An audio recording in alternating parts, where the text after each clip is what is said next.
Hi, everyone. I am Julie Roth Novack, CEO and co-founder of PartySlate. We have a really big group today. I am so excited to have this incredibly talented and fun panel of experts on virtual galas. This is something that's kind of near and dear to my heart. When I was starting PartySlate, I was doing a lot of fundraisers. I was kind of the client and planning these big events and looking for ways to get inspired, and found that there was only wedding blogs. And I'm like, wait, I need ideas for galas to raise these mission critical funds. In the new world we're living in, a lot of these galas have been pushed to virtual, changed from their original format.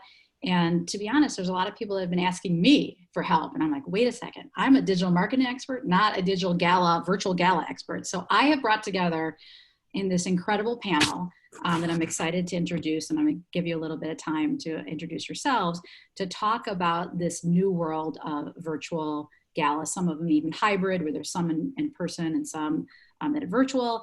And a lot of this does apply to corporate events too, but today's focus is really going to be on the virtual fundraiser and the virtual gala. With me, I have Pamela, our amazing editor.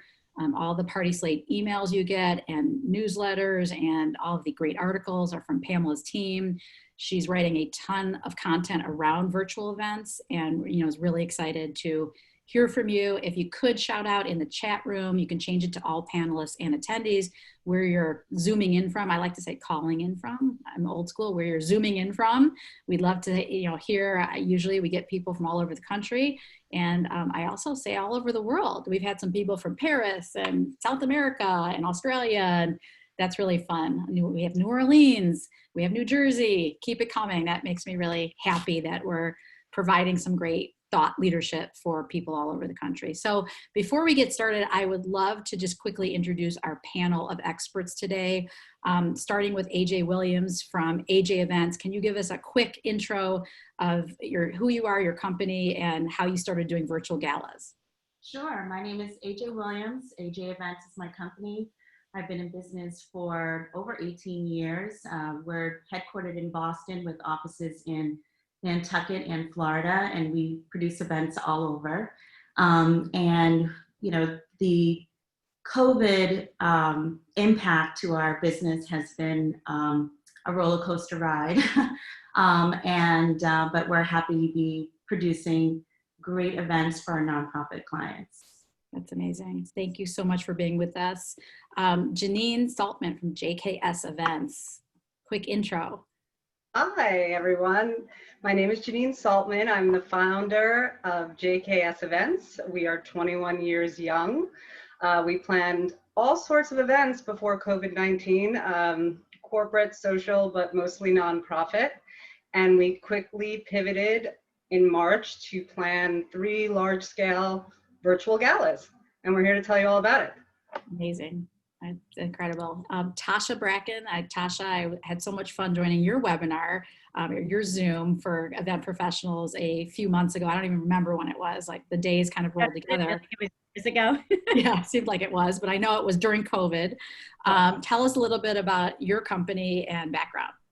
Sure. I started my business over 18 years ago. We do all type of social events and nonprofits. Those are the primary sectors that we work on. And we have obviously been pivoting with our nonprofit clients. We actually had an in-person gala planned for March 19th, which quickly was postponed to the fall. And then that clearly became apparent that we weren't going to be able to have that live either. So we have pivoted to a virtual event and working on 3 others as well right now.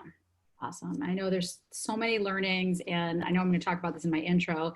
It's much more similar to thinking about a TV production and that's context. Of course, there's elements of the physical event, but it is a new skill set, and I'm so excited to share all of your incredible learnings and from your rich experience of 18, 20 years of doing events. I'm sure that really helped you jump headfirst into this new world. So I'm going to share my screen really quickly. We have so many new people on the call, and I've been asked to just give a quick overview of PartySlate, 2 minutes, just so you have context setting as to what we are and why we're talking about galas. PartySlate is a place where people can get inspired for any kind of events, whether it's a wedding, a fundraiser, a mitzvah, bat mitzvah, birthdays, corporate events, and more importantly, find all the event professionals and venues that are connected with these incredible photos. We have over 850,000 photos that have been uploaded from leading event professionals across the country. And as I mentioned, virtual events is a new category for us. So we have an incredible virtual events resource page. All of our about 12,000 event professionals that offer virtual services can mark that on their profile page and actually show people who need the help that they are there. And the thing I love about PartySlate is, me personally, is I was planning all these galas and I never had a place to go find fundraiser centerpieces and tablescapes. These are incredible, incredible inspiration from around the world for galas and fundraisers. And to the best of our knowledge, this is the only platform that actually features these incredibly important events. And when you find something you like, you can click into the event, and then you can actually save these photos to an idea slate and collaborate with your team. And so I know the importance of having an incredibly well thought through fundraiser to raise mission critical funds for cancer research, for hospitals, whatever the fundraiser is. And we want to provide a resource to help you take, whether it's your virtual event or your physical event one day soon, to the next level. And then again, help you find incredible venues and event professionals. And I mentioned Pamela. I have to give you a little shout out here. We have incredible resources in our best of social distance idea, virtual ideas, thought leadership on events that are actually happening right now safely. And that's another great resource. So that I just wanted to share quickly just to give context setting as to PartySlate. And then I'm going to jump right in because I want to leave the majority of the time for our panelists. So really quickly, I talked about context setting for virtual galas. I'm showing this picture. This is from the Black Oak team in Chicago that does a lot of virtual events. It is more of a TV production and thinking about pre-recorded and how the technology is going to work, how you're going to get interaction, than it is a physical event. And I think the silver lining, yes, I want physical events to return, and I don't think they'll ever be replaced by virtual events. I think they'll augment it, is that you can reach people that actually couldn't come to your event before. And so just like we're hosting these thought leadership events, we used to do physical events only. Now we're reaching people from around the world that couldn't go to our Miami launch party. So again, there is a silver lining. The steps to produce a virtual gala, our panelists are going to talk about, but I think technology is just one piece of the puzzle. It's really thinking about your fundraising goals, your budget range, your target audience. You got to line up your core experts just like you would for a physical event. You got to pick your platforms that meet your objectives. Planning, contingency plans, pre-production, dry run. So it's a lot of work to do these large scale events. And the new role of this virtual event planner is something that we're going to see more and more. And again, it's different from, an AV tech company or, other, technology experts. Those are important too, but someone to paint a picture of the vision and help you meet your goals is very important. One other thing I'll say from experience, when you're doing these big events, thinking about lighting and video and audio is critical. Again, you want it like a CNN type production where people look good, you can hear people, you don't have, like in my case, dogs barking in the background. It's really, really important that you have a partner that can help you with that. And so just to get started talking about this new world, I'm excited. We're going to give each panelist kind of 10 minutes or so to talk about their learnings in kind of a specific area. I'm going to start with AJ. So AJ, as we think about kind of these virtual events, how do you help your clients think about, they know what they know from the past, and now it's this new world. How do you help them think about fundraising in this new world? Yeah, so we focus on content and experience and fundraising for our nonprofit clients. And when the pandemic hit, we knew that their staff was going to be hugely impacted and be in the front line with their guests and youth and families, the homeless, etc. So we, as a team, we internally met and tried to figure out what can we do for our nonprofit clients and other nonprofits that we haven't worked for before. So we communicated right away to our clients. We touched base with them. We talked about next steps. We talked about the strategy for the year. And then we learned a lot of things that we're going to actually implement for the long term. So we basically set up we set up Zoom meetings every week with individual donors, with corporate donors, and our past sponsors. And we touched base with them. We literally digitally checked in with them. Not only did we check in to see how they were doing and how they were impacted and how their world has changed, but we also wanted to find out how fundraising has changed on their end, what they were still funding, what they weren't funding anymore, and how their fundraising patterns changed if they did. Yeah. And then we checked in with them and let them know how our clients were impacted and what they were still doing and how they were keeping relevant during this time. And that was huge. We learned from our corporate sponsors that was a huge lesson learned for them as well. It gave us the confidence to still continue working. Fidelity Charitable Giving told us that their individual donor base they're actually either steady with their giving or they increased their donor base. And then we also learned that donor advisory funds had also increased as well. So we literally kept fundraising for our nonprofit clients. It's amazing. And you know, usually, again, I've done many of these large scale events as kind of, I would have been a client of yours. And, you know, the keeping sponsors happy, selling tables, like doing that, it's a different world with virtual. And you know, there is a value exchange with sponsors. And how in this new world of virtual, you know, how do you keep them happy and still writing big checks in kind of this new world of virtual galas? Well, it's all about creating impact and creative solutions for your nonprofits. We're still planning our events the same, but for the digital world. Yeah. So we're still planning. We still have our objective. We still have our strategy. We're still fundraising. We're still developing our sponsor kits and soliciting and securing for our clients. The benefits might change, but in some cases, they're receiving more visibility, better impressions, the sponsors, I mean. And we've just come up with some creative solutions, and I'll give you some tips on some of the things that we have implemented for sponsorship that our corporate donors really liked. Do you want me to share the screen and show the next slide? Did you want to? Sure. Okay, hold on. You can keep going. Oh, I didn't mean to go to that screen. There we go. So the important thing is to provide value with your sponsorship. So a lot of galas have table hosts, and we thought, how can we capitalize on the table hosts that do so much for our nonprofits?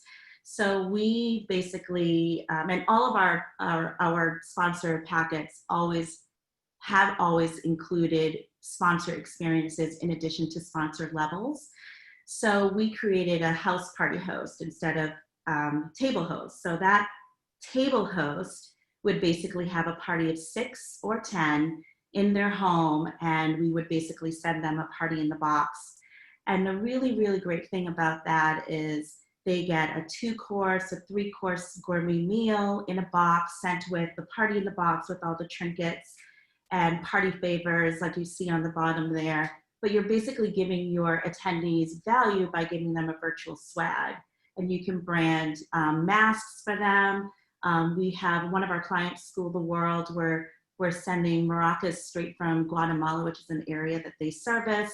And the kids that they educate are making masks with these beautiful Guatemalan material. So they'll say, when they come back from Guatemala, we're going to add the School the World logo to their masks and send them with their swag bags. But we were able to establish partnering relationships with a couple caterers and restaurants to deliver the party in the boxes to our house party hosts or for our tickets that were for 2. So in regards to tickets, we're not providing any free events for any of our virtual nonprofit galas. All of our events are ticketed, and we're because of fulfillment, we're keeping it tickets for 2 or a party of 6 or a house party for 10. And then we have some upgrades, like you can upgrade it, have a mixologist come to your home, or you can have the MC can do a party in her home, or in this case for School of the World, that opportunity is already sold out. Or you can have a cook in your home, and that person would stream basically either a cocktail that's part of the cocktail hour, or we could have something fun like entertainment that would stream in. I love that you're providing an experience, even though you're not together, you're providing an experience even for a group of 2, 6, or 10 to help provide that captive audience that you really need to do what I call, the ask when you're really, pitching for either the tickets. People sometimes don't understand the ticket price. Yes, you get money from the ticket price, but it's really the donations and the sponsorships that really drive a lot of the money. And so I think getting that captive audience during that experience is amazing. Right, and your sponsors will come through for you, absolutely. Our events, our sponsorships are very, very steady compared to years past, which is amazing. So we're focusing on on-site fundraising and the auction and making sure that the event components are great. And on the right-hand side of your screen, well, I know it's the right-hand side of my screen, so you'll see 2 examples of what the event will look like virtually. The top has a ticker board with looping logos for our sponsors. And then for one of our events, we have a kind of like a digital swag for our sponsors. So you can click on it and receive a link to a coupon for a sponsor. And then here, you can also, well, let me explain what happens when people check into a virtual event. For some of our events, they check in and they see the graphics for the event, of course, and then the timeline countdown for when the event will begin. And you want them to chime in before for engagement. They'll also receive information about the process for the event, and if there's a live auction, the tools and how-to for processing the live auction. And then here you see at the top, you see basically the video, and then next to that are the title slides for the event. And then the bottom, you'll see the people that are calling into the event, and you can swipe through just like Zoom. The event starts with a networking session where they go into chat virtual rooms for 8 minutes, and then the countdown happens, and then it's live from the School of the World Gala or from the Lazarus House Power of Home, and the MC comes on. So we have a mix of pre-recorded, some live components. We're doing a lot of studio formats, so we have a really, really great stage as if you were at the gala, branded stage with graphics and a big screen that they can see. So you feel like you're part of the gala experience. And then on the bottom graphic for the event, where you see the ticker board for the thank you sponsors, on the right-hand side, you'll see the auctioneer interacting with, say, a co-host that's live in person in the studio, and then next to it, what we're offering for the live auction component. And how does the live auction work in that you have someone at the studio, and then how do people bid on the live auction items? So for all of our auction items, we are bidding live and in real time.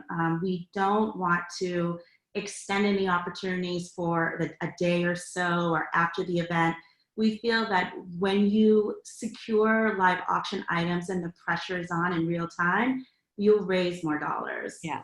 And you don't want people to forget about it and then they don't come back. Yeah, especially when you're providing real great live auction opportunities. For a silent auction, that can happen digitally online. It could run by itself, and you can have that extended if you'd like for smaller packages. But for event experiences, once in a lifetime opportunities, hard to find items that you can't buy on the street, you want them sold right then and there for engagement.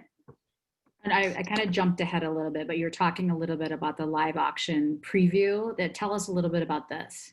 So we just produced actually it's a month ago now, for the Nantucket Dreamland event. We produced a fundraiser, which was a drive-in movie gala. And we thought, because we had some really great live auction packages with celebrities, we thought, how can we capitalize on this? So we sent a live auction preview nationally. We used social media. We Instagrammed a lot. Ellen Hindlebrand, she posted her own. So did David Gregory and Joe Carr. They posted their own experiences. And basically they called me or someone on my team and said, I want to buy this package. I want to reserve. So we basically cultivated that person individually for the live auction that we produced night of. And we basically call them during the live auction and bid against the people that were at the event night of. We received a donation for $30,000 as a result. So this is a component that we will definitely do and keep it going. And we did it for our event yesterday as well. It sounds like pre-selling of the packages, but also getting the talent that is lined up for the package to help you promote. Absolutely, and it was great. And the client received great, immense exposure as a result. It's amazing. Well, I'm going to come back to you during the Q&A. Is there anything else you wanted to share about this? Because I love this live auction preview idea. About the live auction or anything. Yeah, you shared so much. I know Pamela's writing a big recap article about all these ideas, and we're going to send the recording to everyone. I mean, the biggest thing is creating value for your event and experience, and the key is engagement. You want to make sure that, you know, your MC does shout outs to your attendees and your sponsors, provide the value for your attendees. And, you know, it's all about heavy promotion too, because it's a digital event. Yeah, I think it's, you know, really the pre promotion, you know, during the engagement, and then the post, which we'll share in our wrap up. So thank you so much, AJ. That I learned a lot. I know people are calling me for ideas. I'm like, I don't want to. You guys are the experts, so this is so helpful. I'm going to turn over to you, Janeen. I know a lot of people on this call, not a lot, but would not consider themselves, you know, techie or experts, or virtual sounds, you know, scary. Not a Zoom, but we're talking well beyond a Zoom for these big events. So there's so many platforms out there, and, you know, how to drive donations and engagement. You know, where do you start thinking about what's the right technology or platform to power this experience?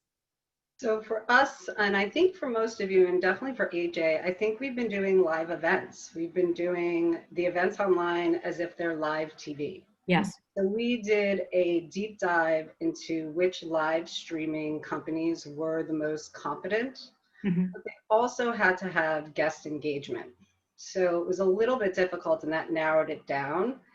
The other thing that narrows it down is budget. So, you know, first and foremost, we're using a company called eCast, and they've been great to us, but they're also super busy, as in like almost all the dates are now taken. So we're having to look around and look at other platforms that do the same thing. So what we've done is we have a formulaic approach. So we've put together sort of what you would see on your stage with a live MC, usually an anchor from one of the top networks, and then we'd go into maybe the CEO of the nonprofit. Then we would put in a video pre-recorded. Then we would go back to an MC, and then we would go straight into a live auctioneer, which AJ touched on a little bit, which I thought was great. And something about that live component with a live chat like we have here, with people sending in questions like, what's your net profit? How much are your tickets? When we were doing a live event like this, you know, and there were 400 constituents, they were saying things like, way to go, you know, to the CEO, and egging everybody on during the event. So I feel like the live chat component is super important. The one thing that we found with this platform and many of these live streaming platforms is they don't have the fundraising component. So this was the hardest part. We had to determine which fundraising platform to use that would work closely with a live streaming platform. And there are so many out there. Mm-hmm. So the first question is, does your nonprofit organization have one already? Are you engaged with GiveSmart? Are you engaged with Givergy? Are you engaged with, there's a mobile cause. There's so many of them out there. So you need both platforms in order to produce a live production properly. And during this whole process, I mean, the most important thing that I have found is engaging people through scripting. So making it fun, making it light, Yes. making sure what your MC has to say, you know, makes people laugh. Yeah. Bring a surprise component into the event. You know, maybe I think one of our MCs had a pandemic baby. His wife gave birth and he brought the baby onto the live event. And we didn't script that. And it was fantastic. And everyone was like, wow, nice to meet you. And they were all chatting in a box. Yeah. The one thing that I see as a constant on these live stream events is the text to donate component. Yes. That is what we're all there for. And I think throughout the event, the MC usually introduces it at the very beginning. They put it along the chyron at the bottom on the lower thirds of the screen. And the chat's still going on the right, and people know they have to donate. They make sure that they have their phone handy. AJ went through that. It's very important to give those housekeeping rules and regulations up front so they know when to text to give.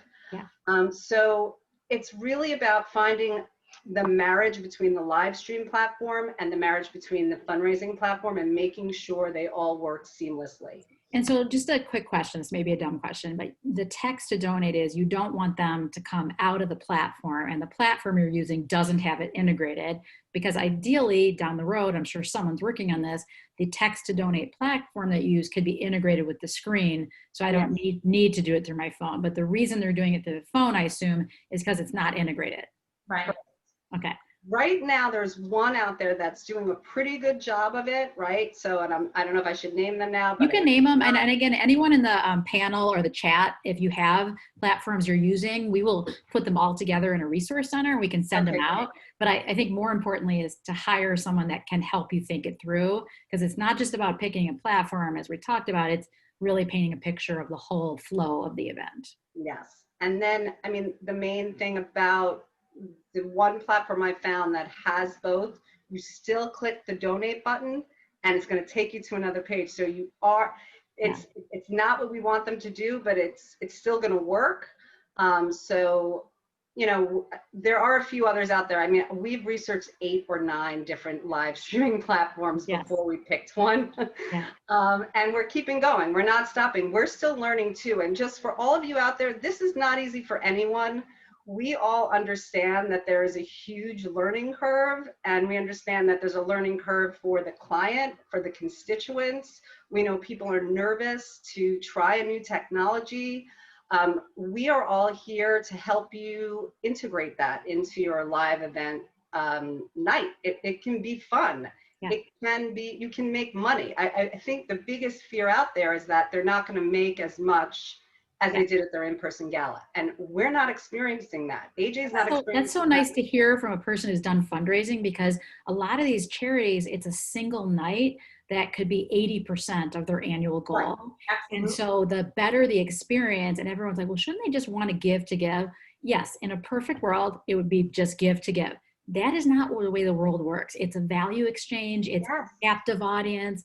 That's the way fundraising works. Yes, 100%. And I guess the one thing for that one question, just to finish off, is that, you know, you can do demos of these platforms. This is open to everyone. You can go in and ask for a demo, try it out, see what feels right for you. Obviously, fundraising professionals like all of us will help you to do that and to choose the right one for you, because your budget might be not as high for some of these, for both platforms, right? Mm-hmm. And then maybe you do it through YouTube and you push it YouTube live on mobile cause because that's the least expensive way to go. I'm just, you know, troubleshooting. So there are ways to do this where you don't have to spend a ton. but I do want to educate a little bit really quickly that this takes a lot of time. Yeah. So there's going to be a tech run through maybe 2 weeks before, which I love to do personally, or our team loves to do, because then what happens is you can invite your board of directors, you can invite your client, you can invite even a few very close friends, and they can give feedback. And you have 2 weeks to, tweak it. Yes. And then the tech run through day of is also super important, because we all know with live events, you never know what can happen. Yeah.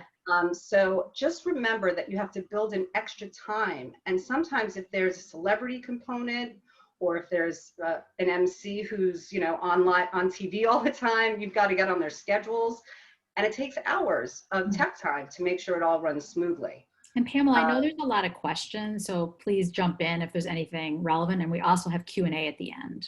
Okay, great. And then I don't know if we got through our questions. Yeah, the last question, I had is, what are the key roles to make a virtual gala seamless? Like, I know it could be a team of, 3 people, it could be a team of 20, but what are the key roles you need for producing a virtual gala? Sure. I'll try to make this short because I know we don't have a lot of time, but we talked about the correct giving platform and the live streaming platform, but the marketing plan is the biggest component that really comes into play here. AJ spoke about this a little more. I'm sure Tasha might too, but think about this as you're marketing your gala as if it was in person, but it's not. Yeah. So you need to really up your game when it comes to putting it out there on social media. And AJ spoke to that about her live option, putting it out there on all social media channels. Everybody on the board, all the trustees, all the people that have been a part of the organization for as long as they have been, get a committee together and have them reach out to their personal contacts. It's really going to be the most important thing is marketing and branding. Yeah, and I know we a quick note on the promotion, physical invitations are also something to help you market it, because it will stand out as this is a real event. This isn't just like come to this virtual event. I agree. It's real. I know Steve from Alpine Events has told us that in New York, they're still doing physical invitations for these big galas. It's not affordable to everyone, but to the larger scale ones to break through, it's still something you can do. I actually agree 100% with that. There is nothing like receiving a gift as if it's an invitation, right? The invitation is your gift. Sometimes, especially with Alpine, they're so beautiful, you just want to open it like it's a present. Yes. So I completely agree with that. And then we talked about, planning the team with great experience. So whether it's any of us or there's a few out there that I know are on this call, hi everybody, the right team in place, you need somebody who's going to be able to talk with the tech behind the scenes. Yeah. So there's a complete technology side to this where they're in your ear the whole time. Yeah. You have to be able to listen to that and be able to call the show very specifically with the back of the house. Yes. That was that first picture I showed, that black and white. That's really what it takes, to have. It's 100%. Yeah. My first job out of college was Politically Incorrect with Bill Maher, shooting live at HBO Downtown Productions. I feel like I'm doing live TV all over again. Yeah, it's very similar. Yeah. So having the tech team in your ear and having someone who can call the show is really key. And if you don't have that person on your team, there are plenty of freelancers out there that are going to be willing to do it and able, and they'll be a part of your team. Yeah. And I think that was integrating the fundraising. The main point is making sure you get a great live auctioneer. We all know who they are out there. We've used at least 3. I think it should always be live. They're so charismatic, and you really do get people to give online live. Yes, we did have one last question, and then we'll come back in the Q&A, Pamela, because I know there's a lot of questions out there, but people have asked kind of price range for these platforms. And I know they're anything from a free platform all the way to it's going to cost you. But again, if you're going to raise $500,000, you have to put budget aside for this. So we have found there's somewhere in the range from $10,000 for live streaming, about $5,000 for the fundraising platform to marry with it.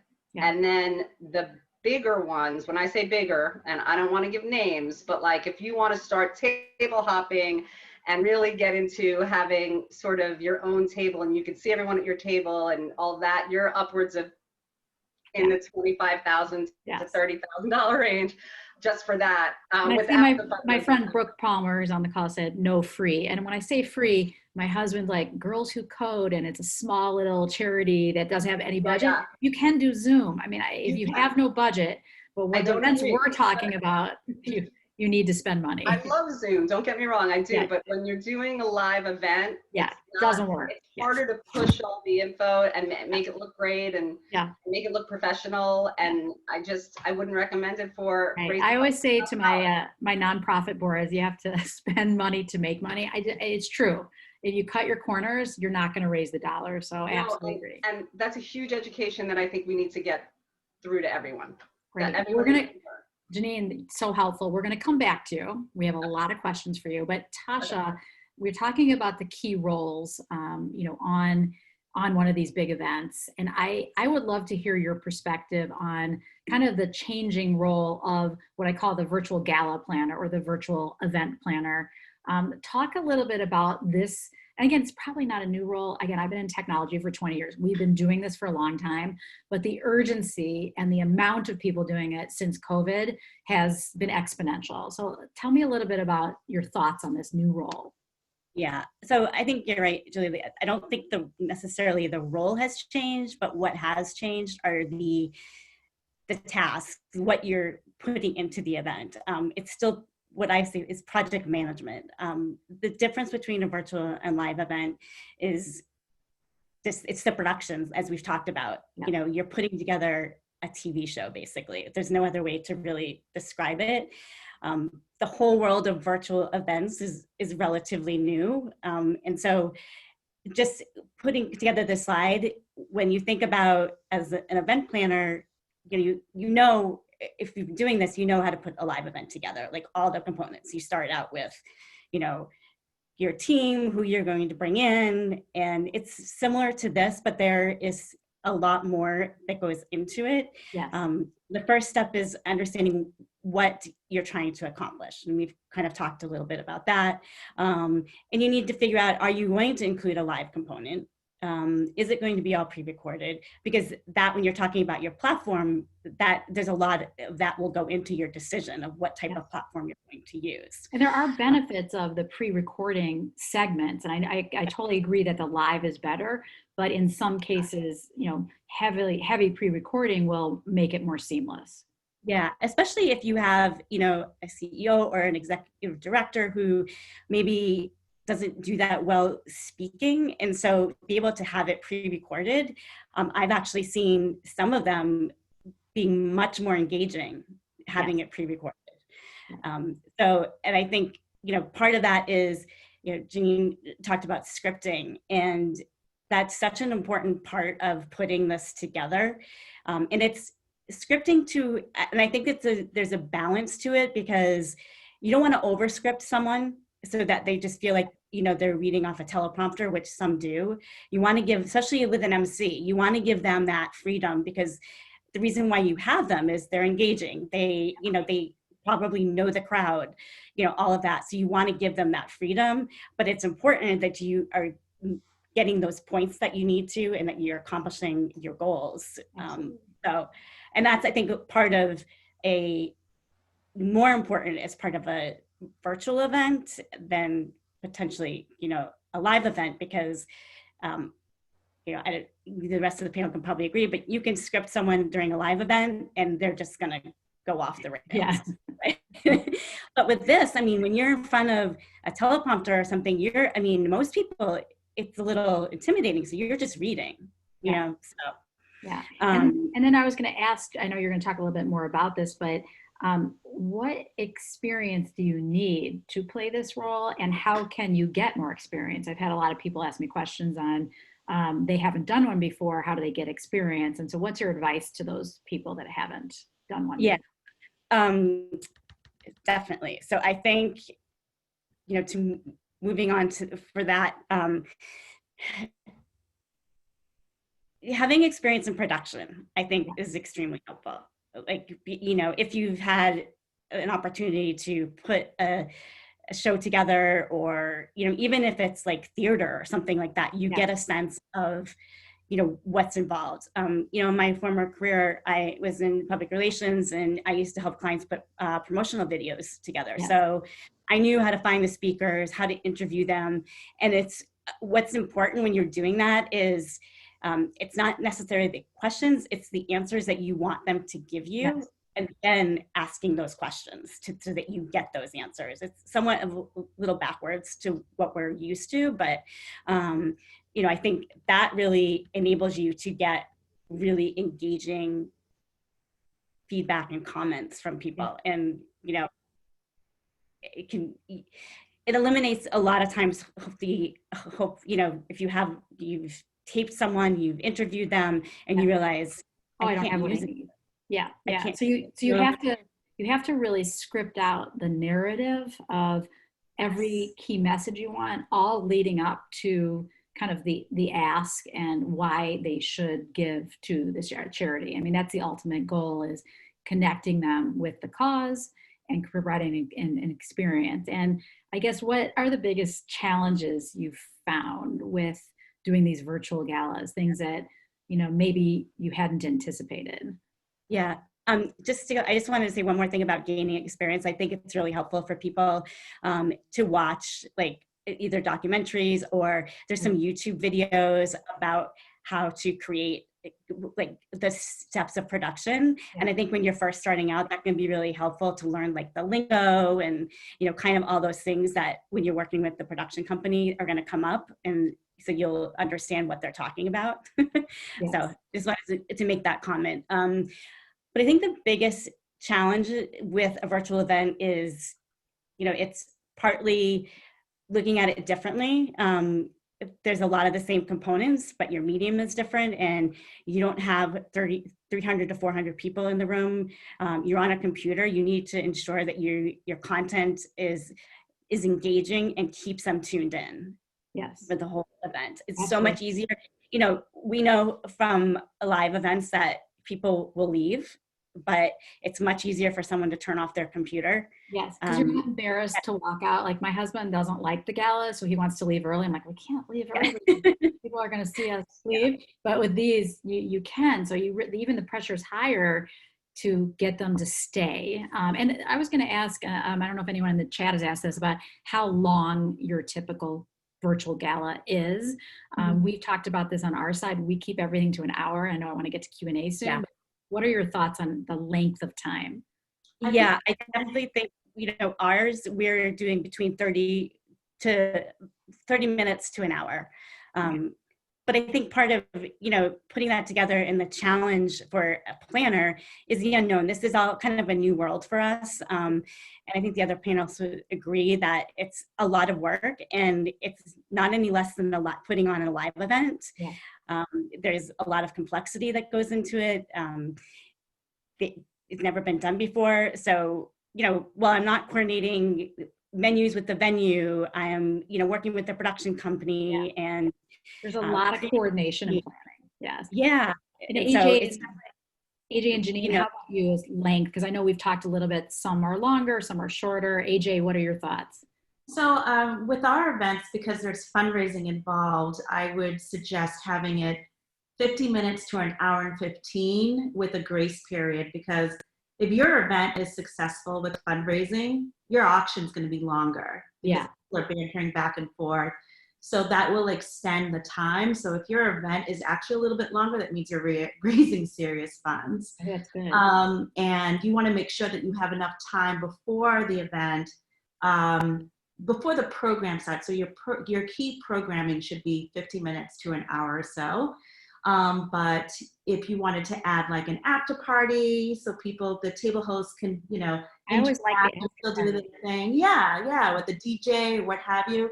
Or if you wanted them to get together, say you have a celebrity chef or celebrity mixologist or someone, a celebrity wine host that wants to talk about some of the contents that they received with their party in the box, their swag. That's also a really great way for them to chime in. We have one client that's doing a dumpling box, like make your own dumplings. So 2 hours before the event, or an hour and a half, I believe we have, The chef is basically kind of doing a tutorial with them for a short period of time, it's just a half an hour, and then they start cooking, and then people can basically come back in, and it's a great way for further engagement. I like the idea of the chef coming to my house. That would be better for me. Absolutely. And Janeen, what are your thoughts? Julie, I have had the experience of shorter is better. So 35 to 40 minutes, Okay. and sometimes 30 minutes is enough. Okay. And the only reason why we've had that success, and AJ, I do agree with you, because we don't do a lot of long live auctions or long silent auctions. We do a live appeal with a live auctioneer, which if you see them go, they're quick. They're, you know, the ones that are really instrumental in getting the dollars. I think we raised 90,000 in under 9 minutes. Yeah. With Harry Santa Olala, and then I think we used like Jamie McDonald, and he did $50,000 in like 6 minutes, and then we used CK Sweat, and he did the same. I mean, it's like depending on how quick people can get the money going, and then you can see the money coming through at the same time. So we keep the thermometer up on the screen, and everyone is so animated and excited, and they're texting in their money, and everyone, I think it's like almost like a family. It's you're creating an online community within your constituency. So for us, less was more, but I see AJ's point, especially when you have a live auction an experience that's you would add on to the course. An auction packages that should take longer, 100%. So that would make sense, and I would think that shorter is better, especially for we like to do the cocktail hours pre-cocktail. For us has been very successful, because people do actually make the cocktail that the mixologist sends in all the ingredients, and we've seen people mix those cocktails and sort of have more than one, and then that's fun too. More. They're all chatting, and then it comes to the live event ready to give. Right. So Pamela, we have a lot of questions. Thank you guys so much for these great insights. And again, we're going to send a recap to everyone with the recording. Pamela, let's go through a few of the questions. Yeah, we do have a lot. As long as we're talking about auctions and the live auctions and the silent auctions, we do have a question about our live silent auctions going away in favor of the live paddle raise. What's your experience when it comes to a virtual event? Why don't we have all three of you guys answer that? Janeen, why don't you go first, and then we'll go around. Yeah. Okay. So the answer is no, they're not going away. What we've noticed is they're smaller. So we all know how much time it takes to gather those packages, and it's all about personal connections. AJ, you seem to have some really high profile celebrity ones, which is fantastic. And I think those always are great and get the highest dollar amounts. Our reasoning for them just being smaller in number, right? Say we used to have a 40 package, auction. We're doing like 10 top items because we may not be able to use them for a year due to the current situation. So I think that's what our clients have decided to do, but I don't think it's going away. I actually think it should come back, because we need to make sure that once this is over and we can be in person, and we can be in person in groups of 10, right? Or more. Now I forget what the number is, but I think that they will come back, and I think they are important because they are money makers. But for us, we've just been making them smaller. AJ, what's your perspective on that? Yeah, I think because of the digital world and because of the pandemic, I think a lot of people that you solicit the auction packages from can't give.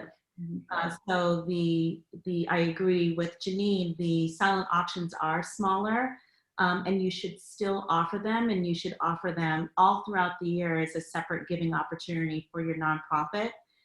But when it comes to your live event, the experiences sell well, and they sell more in this environment because,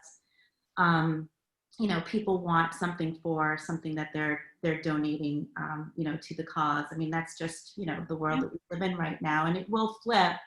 But you need the live auction packages to elevate and provide the engagement, so your fund a need or fund the mission, your cause giving will increase. It's kind of like you're stirring up the crowd for the real fundraiser with the live auction packages.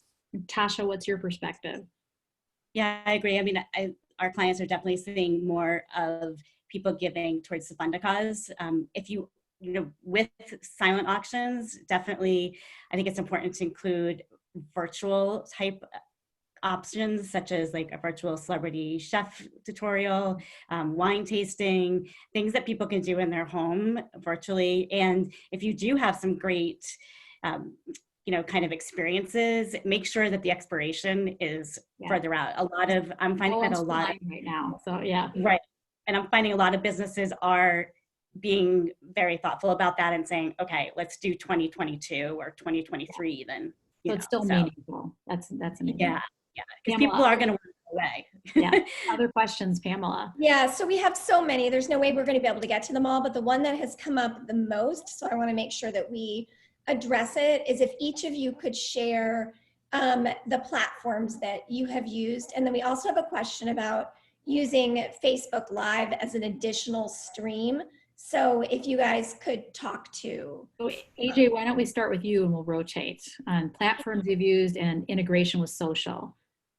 So our AV company, our AV partner works with Wowza, and it's kind of like a cloud that provides an opportunity for most of the platforms to interact and live streaming. It's a really great platform to use, especially where a lot of our sponsors have been asking lately, and we've been sending them, communicating with them which platform they're going to be linking into, because they need to get the firewall prepared and get that approved on their end with whatever platform we're going to be using. So that's definitely something to think about.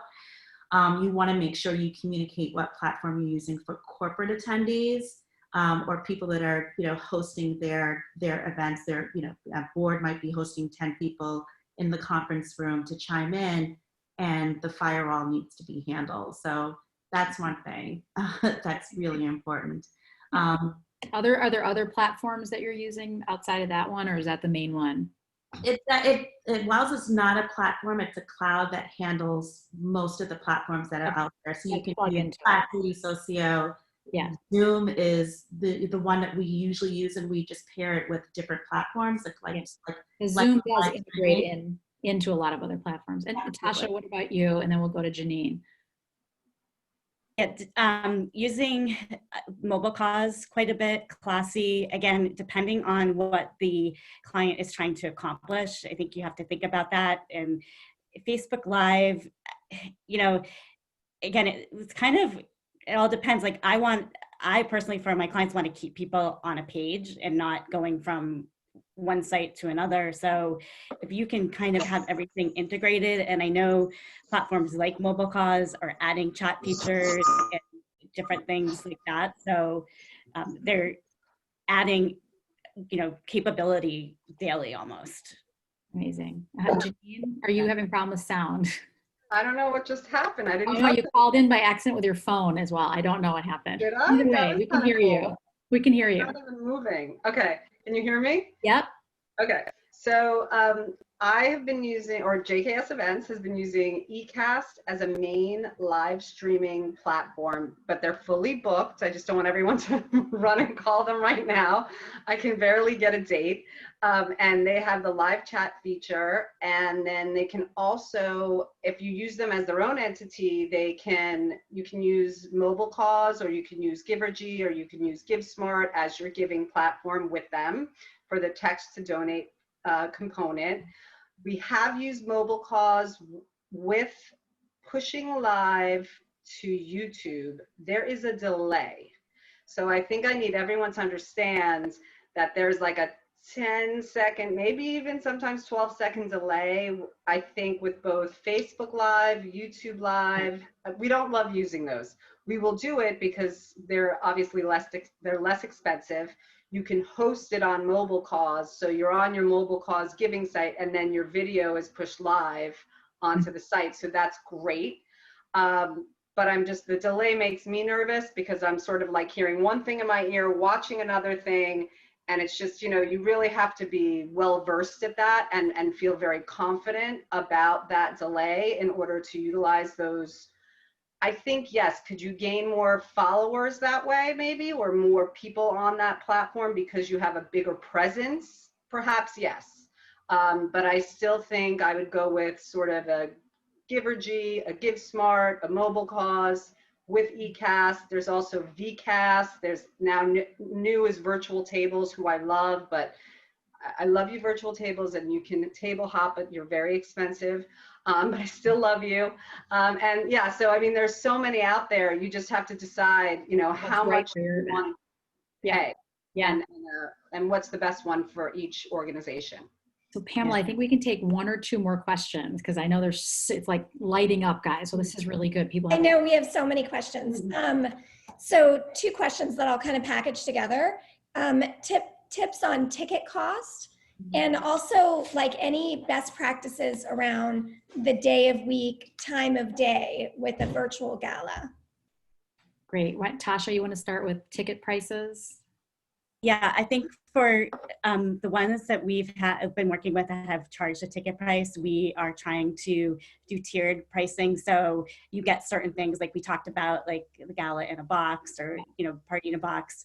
So at different levels, you get different things with that. So there's an incentive, and I think and you're getting an experience. And I think that's the most important thing when you're talking about a ticket price. You want to make sure that your audience is getting something for that. But, you know, it can range, you know, we've ranged anywhere from $250 to $500. I think most of our clients understand that they're not going to make all of the money that they would typically with ticket sales, and they're not expecting to. Again, we're looking more at raising it, the additional funds through the Fund a Cause and other things like that. So, AJ, what have you seen? We're pricing our events, our tickets like we normally do. Sometimes we might discount it by $50 or $100 if it's a $500 ticket. But it's the one thing that we're doing with the party in the box and the value that we're adding, because we're still sending a paddle card, we're still sending party favors and you know, that swag material. So we're creating value with our ticket price. But we're also letting them know, because the price per ticket is less, they're actually getting a bigger tax deduction for it. So that's also a big benefit that we're letting people know about. That's great. How about you, Janeen?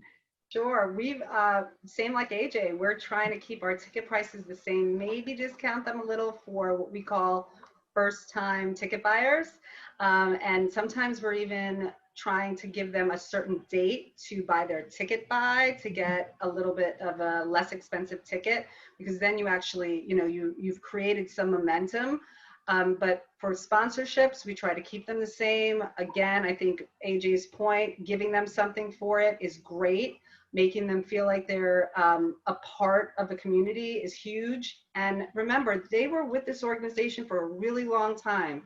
They love it. They want to give back. Some people don't know how to give back. They're you know, afraid to go do something. So this is a way to do something. And don't be afraid to have your gala. I mean, online, it's proving to be successful, and you can fundraise properly. Yeah, that's great.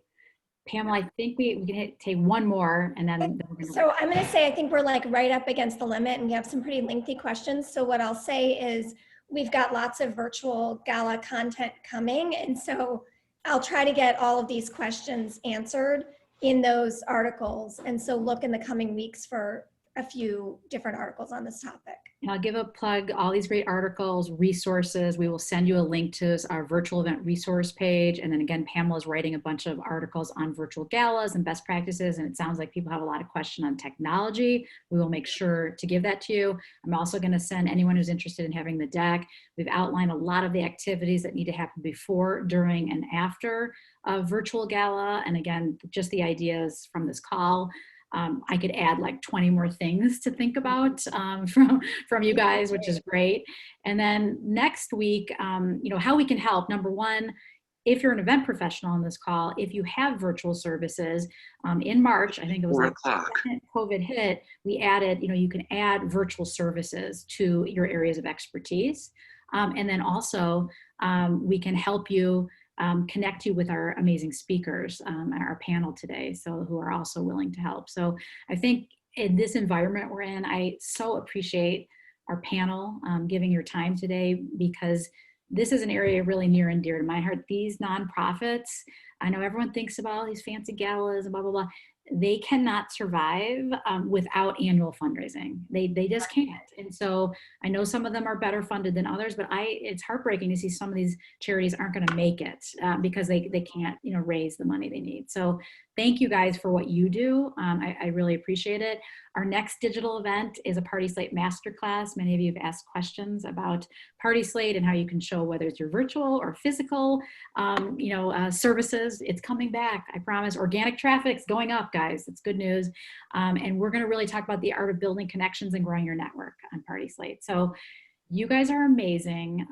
Tasha, AJ, and Janeen, I learned a lot from you today. I know, again, whenever I see the chat light up like this, it's a topic that's interesting to people and people have questions. So thank you for your time. Pamela, thank you for helping me moderate. Did I miss anything, Pamela?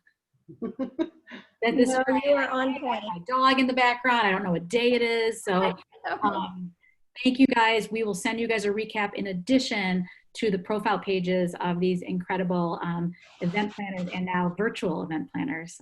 We're so appreciative. Thank you guys for your time. Thank you, Julie. And thank you for PartySlate. Yes, thank you, PartySlate. You're welcome. We love this industry. We feel for everyone that's having a hard time. We see light at the end of the tunnel. Things are slowly opening up again, but until they're open up, virtual, especially for Gala and corporate, is a great way. And then we're gonna, there's a lot of interesting things happening on the social side too. We hosted an event a few weeks ago about what's happening on the social side. So hang in there. Thank you so much. And we'll talk to you soon. Bye, everyone. Bye. Thank you. Bye.